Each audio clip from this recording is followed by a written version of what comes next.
नमस्कार. आपली मराठी परंपरा या यूट्यूब चॅनलवर तुम्हा सर्वांचे स्वागत आहे. तर आज आपण बोलून घेणार आहोत महाशिवरात्री व्रताविषयी. तसं तर महाशिवरात्रीचं व्रत हे खूपच महापुण्यकारक व्रत आहे. ते केल्याने आपल्याला भरपूर असे फळ मिळते. तर येत्या शनिवारी म्हणजे 18 फेब्रुवारी 2023ला महाशिवरात्र आलेली आहे. महाशिवरात्रीचे व्रत हे आपण वर्षभरामध्ये भगवान शंकरांची जी काही व्रत उपवास करतो, त्या व्रत उपवासाचे जे फळ मिळते ते एकटे महाशिवरात्रीचं व्रत केल्यामुळे मिळते. त्यामुळे महाशिवरात्रीचं व्रत आपल्याला करायचंच आहे. तर हे व्रत फारच पुण्यकारक आहे. त्यामुळे आपण हे व्रत करायचं आहे. आणि ज्यांना शक्य नसेल म्हणजे जे आजारी वगैरे असतील, ज्यांना औषध गोळी चालू असेल, त्यांनी फक्त महाशिवरात्रीच्या दिवशी गव्हाचे पदार्थ खायचे आहेत. तांदळाचे पदार्थ खायचे नाहीये महाशिवरात्रीच्या दिवशी ज्यांना व्रत करणे शक्य नसेल त्यांनी. आणि ज्यांना व्रत करणे शक्य असेल त्यांनी तर हे व्रत करायचंच आहे. महाशिवरात्रीला आपल्याला अन्नग्रहण करायचं नाहीये. त्यामुळे ह्या महापुण्यकारक असे हे व्रत आपण सर्वांनी जरूर करायचे आहे. तर महाशिवरात्रीचे व्रत केल्याने हे महाशिवरात्रीचं व्रत हे गंगा नदीसारखं पवित्र आहे. त्यामुळे आपल्याला भगवान शंकरांचा जे आवडता दिवस आहे तो महाशिवरात्रीचा, याच दिवशी भगवान शंकर लिंग स्वरूपात प्रकट झाले होते. त्यामुळे आपण हे महाशिवरात्रीचं पर्व मोठ्या आनंदाने साजरे करतो. आणि ह्याच दिवशी भगवान शंकरांचा विवाह देखील झालेला होता. त्यामुळे आपण हे महाशिवरात्रीचं पर्व साजरं करायचं आहे. तर आता आपण याविषयी काही माहिती बघून घेऊया. महाशिवरात्रीच्या दिवशी आपल्याला काय करायचं आहे, काय काय व्रत नियम पाळायचे आहेत. भगवान शंकर हे लवकर प्रसन्न होणारे देवता आहेत, पण तेवढ्याच लवकर ते क्रोधित देखील होतात. त्यामुळे त्यांच्या पूजेमध्ये थोडे काही नियम असतात, ते आपल्याला पाळायचे असतात. तर ते काय नियम आहेत ते आपण व्हिडिओमध्ये बघून घेऊया. तर तुम्हाला एक विनंती आहे, व्हिडिओ पूर्ण बघा आणि चॅनलला जरूर सबस्क्राईब करा. तर ज्यांचा विवाह जमत नाही त्यांनी सुद्धा महाशिवरात्रीचे व्रत करायचे आहे. त्यामुळे त्यांचा विवाहामध्ये जे अडचणी येतात त्या दूर होतात.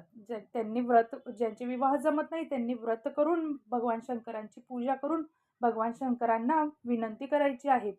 त्यामुळे भगवान शंकर त्यांची इच्छा जरूर पूर्ण करतील. भगवान शंकर हे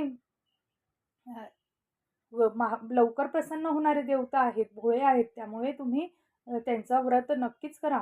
महादेवांच्या पिंडीवर एक तांब्या पाणी जरी आपण वाहिलं किंवा एक बेलपत्र किंवा एक तांदूळाचा दाणा जरी वाहिला तरी महादेव आपल्यावर प्रसन्न होतात आणि आपल्या सर्व इच्छा पूर्ण करतात. परंतु महादेवांच्या पूजनाचे नियम सुद्धा कडक असतात. त्या नियमांचे पालन देखील आपण केले पाहिजे.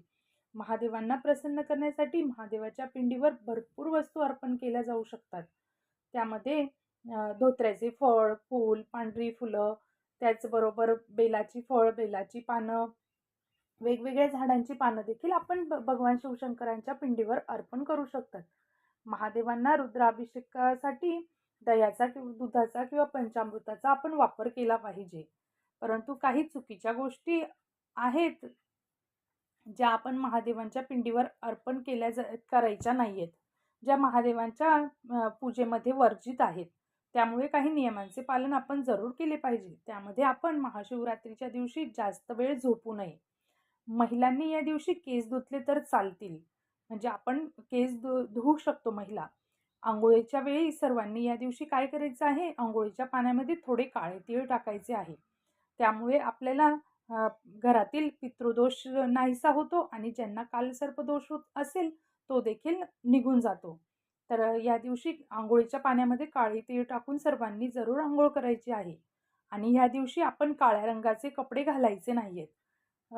बिलकुल अजिबात काळ्या रंगाचे कपडे तुम्ही घालू नका. तर तुम्ही लाल किंवा पांढऱ्या रंगाचे कपडे तुमच्याजवळ असतील तर तुम्ही ते देखील घालू शकतात. तर गर्भवती महिला, ज्या महिलांना ह्या दिवशी ज्या महिला गर्भवती आहेत त्यांनी सुद्धा भगवान शंकराची पूजा करू शकतात. आणि त्यांना शक्य असेल तर त्यांनी देखील उपवास म्हणजे भगवान शंकराचं हे महाशिवरात्रीचं व्रत करायचं आहे. तर त्यांनी आपल्या आरोग्याची काळजी घेऊन म्हणजे भरपूर फळ वगैरे खाऊन डॉक्टरांचा सल्ला घेऊन तुम्ही हे व्रत करू शकतात. आणि ज्या त्या महिलांना मासिक धर्म आलेला आहे त्यांनी दुसऱ्यांकडून कथा ऐकली तरीही चालेल. परंतु पूजा आपल्याला अजिबात करायची नाही आहे. ज्यांना मासिक धर्म आला आहे त्यांनी पूजा करायची नाही आहे. फक्त तुम्ही दुरून कुणाकडून तरी कथा ऐकू शकतात. आणि महादेवांची मनातल्या मनात सेवा देखील म्हणजे जप देखील करू शकतात.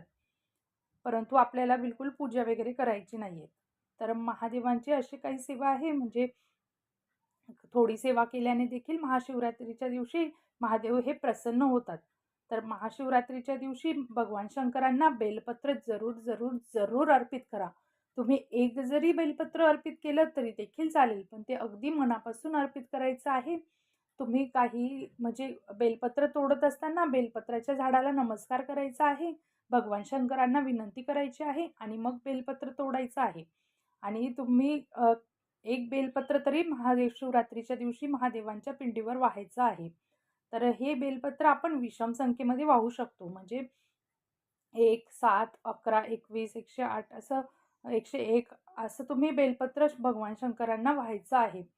आणि जर तुमच्याकडे भगवान शंकरांची तुम्ही मनापासून पूजा करा आणि तुमच्याकडे जर समजा एखादी वस्तू नसेल तर तुम्ही अजिबात नाराज होऊ नका. कारण भगवान शंकरांच्या पूजेला अगदी मनापासून पूजा केलेला खूप महत्त्व आहे. त्यामुळे तुम्ही नाराज होऊ नका, की माझ्या पूजेमध्ये हे कमी आहे, ते कमी आहे. तर अगदी तुम्ही मनापासून पूजा करा. भगवान शंकर हे एक तांब्या पाण्याने देखील प्रसन्न होतात. भगवान शंकरांना भोळी भक्तीच प्रसन्न आहे. म्हणजे भोळे शंकर आहेत ते, त्यामुळे त्यांना भोळी भक्तीच लागू पडते. तर तुम्ही पूजेमध्ये तुम्हाला जे जे शक्य होईल ते ते नक्की करा. भगवान शंकरांची मनापासून तुम्ही आराधना करा, मनापासून त्यांना प्रार्थना करा. ते नक्कीच तुमची प्रार्थना ऐकतील आणि तुमच्या सर्व चांगल्या इच्छा पूर्ण करतील. तर असे काही महाशिवरात्रीचे व्रत नियम होते. तर आपण महिला केस धुवू शकतो महाशिवरात्रीच्या दिवशी, अर्थात आपला उपवास असतो. आपण केस धुवायचे आहे, आपले घर देखील आपण स्वच्छ करायचे आहेत आणि भगवान महादेवांचा जास्तीत जास्त आपल्याला जप करून घ्यायचा आहे. आपल्या मुलांना देखील आपण मंदिरात पाठवायचं आहे 1 तांब्या पाणी घेऊन आणि आपल्या मुलांकडून देखील आपण भगवान शंकरांच्या मंत्राचा जप करून घ्यायचा आहे. तर तुम्हाला जेवढी सेवा शक्य होईल तेवढी करा आणि मनापासून करा. अगदी थोडी सेवा केली तरी चालेल, तुमच्याकडे साहित्य कमी असेल तरी देखील चालेल, परंतु तुम्ही अगदी मनापासून भगवान शंकरांची पूजा करायची आहे, आराधना करायची आहे. तर असेच काही थोडेसे नियम होते जे आपल्याला महाशिवरात्रीच्या दिवशी पाळायचे आहेत आणि आपल्याला हे व्रत पूर्ण करायचं आहे. तर असेच छोट्या-छोट्या गोष्टी मी तुमच्यासोबत शेअर करेल. तर त्यासाठी व्हिडिओला लाईक, शेअर आणि सबस्क्राईब जरूर करा. धन्यवाद.